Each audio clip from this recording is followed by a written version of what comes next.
Mike Plania. And fighting out of the red corner, wearing the silver with black. He also weighed in at 125.6 pounds. His record, 22 wins, just 1 loss, with 10 wins by way of knockout. From Albuquerque, New Mexico, by way of Las Vegas, Nevada.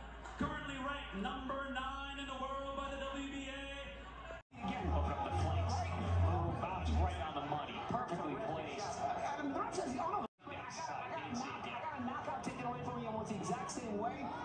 Against Rocky Martinez earlier in my career. When the referee called it low and he got like 5 minutes to recover. Yan guys, kakatapos lang ang laban ni Mike Plania, kababayan natin.